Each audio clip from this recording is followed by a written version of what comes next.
I started back in, gosh, it was about 8 years ago that I started actually pursuing the songwriting, chasing the songwriting dream really hard. I'd been an NSAI coordinator back in Wisconsin for probably about 5 years then, and had done some things here with NSAI and coming to the workshops and such, but really didn't have my head on and know what was up and what I needed to do. And that's when I actually made the call to you, Doak, or an email to you, and then we talked on the phone, and I got together here with you, and then you guided me towards Mark Allen Barnett, who was someone who took a look at my songs and gave me some good advice, hooked me up with ASCAP and my ASCAP rep Chad Green, which I think you had also helped me with that. That was a really big start for me.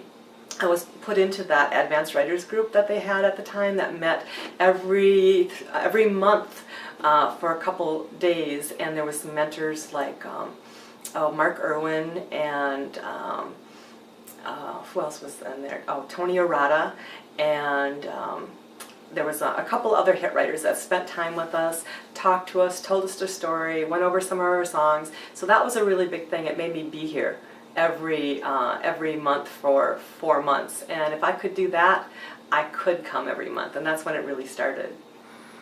It really helped me a lot. First of all, when I was back in Wisconsin, and it gave me a venue, a group of people that had the same dream, had the same likes and interest as I did. So even when I really didn't have any thoughts of coming here and doing this full time, it kept me in the loop. It kept me getting my songs critiqued.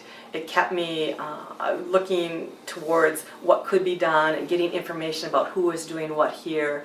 And I think it really honed my skills for making songs better. So it was really important. And then when I started coming, it did basically the same thing. Kept me with people that were doing the same thing that I was doing, coming back here after writing with people, getting those songs critiqued, making them better, and always trying to bring something back from what I learned here to the group. And I was a coordinator for 13 years before I just ended it this January. So it's been very important to me, and I still, when I'm home, still plan on attending the meetings. First of all, when I started coming, Haley was only about 3.5 or 4, and my husband didn't really understand what was going on down here, and that was hard, trying to live a dream and trying to convey that dream to someone who really doesn't understand. So that was a big challenge, but I think seeing how committed I was and that I would jump through any hoops that I had to, like lining up babysitters, making sure food was made for the week, right down to making sandwiches for 7 days while I was gone. He saw how committed I was, and things started happening a little bit by little bit. A showcase that I did for the CD that I did as a writer. Some of the co-writes that I did end up getting, where I could point to, well, this is who I wrote with. An independent cut, I had an independent Texas cut that brought in little bitty checks, but still it was something.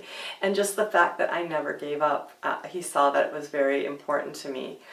The other challenges was, with work, coming here. I was a job share teacher, so I only taught in the afternoon. I had a partner that taught in the morning. So when I left, I was able to, she just took over the whole day for me, and then I'd pay her back by working for her. And that worked really well, but it didn't go over real good with administration. So trying to, to straddle that was difficult, but again, it was something I wanted so badly that I was going to do it no matter what, and that's what I ended up doing. Well, I thought getting here was hard. I think staying here is going to be even harder. I'm sure it's a lot of self-inflicted pressure, but I feel that I really have to have, a high-level game to be writing with the writers and the artists that I'm writing with. So I've really taken it, I think, even more seriously. When I'm home, I'm always looking for the great ideas and the great hooks, and trying to write maybe like a verse and a chorus so that I have something to present when I come into the room. I do a lot more research than I did before. If I'm writing with a new artist, I want to dig up everything I can on that artist so I know, what key is that his or her key that they usually write in, or what do they already have in their catalog, so I don't come in with two titles that, well, I've written that. I don't want to come unprepared. So being prepared is a real lot of work. My hours, I write long hours, and I still do it, and some of the people that I write with like to write at night, so it's not uncommon for me to have a 10:30 appointment, a 3 o'clock appointment, maybe an evening, and then write with Megan and Josh at real late. So I really do burn the candle at both ends while I'm here.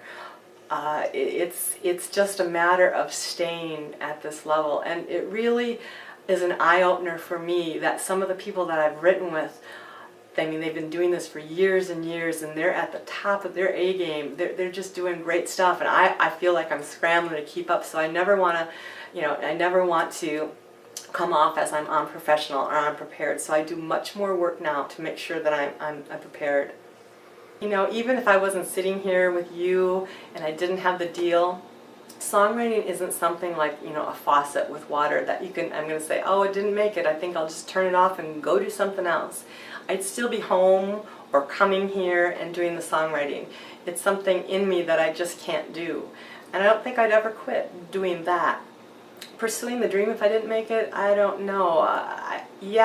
Sometimes I felt like I wanted to not quit, but just I wish it would come faster. I wish it would happen. I think when you have it in you as hard as I had it in me, quitting isn't an option.